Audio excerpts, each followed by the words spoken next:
Next time you're on a plane, look closely at the window. There's a tiny hole near the bottom. Perfectly round.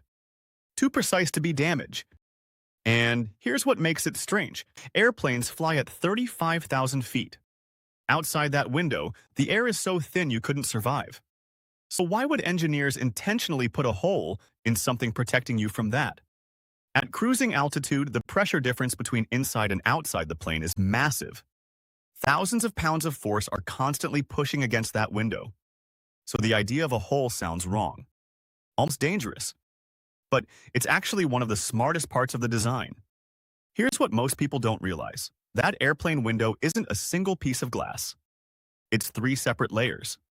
The outer pane, facing the sky, the middle pane, backup structural layer, the inner pane, the one you can touch, that tiny hole, it's drilled into the middle pane, not the outer one. And that detail changes everything. When the plane climbs, outside air pressure drops dramatically. Inside the cabin, the air is pressurized to simulate being at about 6,000, 8,000 feet. That creates a strong pressure imbalance. Without control, that force could stress multiple layers unevenly. The tiny hole equalizes the pressure between the cabin and the space between the panes. That means almost all the stress gets transferred to the outer pane, the strongest one. The one specifically engineered to handle that force. So instead of three layers sharing random stress, one layer takes the load.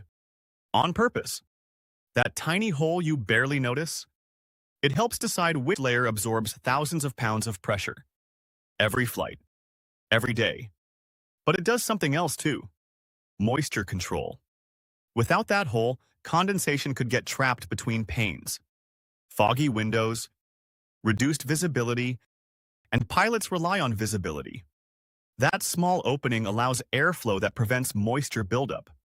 Now here's the question most people ask. What if the outer window cracks? Does that hole suddenly become dangerous? No, because the outer pane is designed to be the primary structural barrier. The middle pane with the hole acts as a backup layer. And the inner pane? It protects passengers from touching or damaging the structural panes. It's redundancy. Layered safety. Aviation design assumes failure and prepares for it. Early aircraft design actually taught engineers how dangerous pressure imbalance could be. Modern windows evolved from decades of testing, stress simulations, and real-world data. That tiny hole exists because engineers learned what happens when pressure isn't controlled. It's not decorative, it's engineered caution. This is how great design works.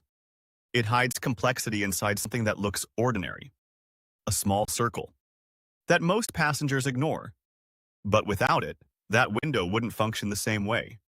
So next time you're on a flight and you see that tiny hole in the window, you're looking at controlled pressure. Not a flaw, not damage. Engineering.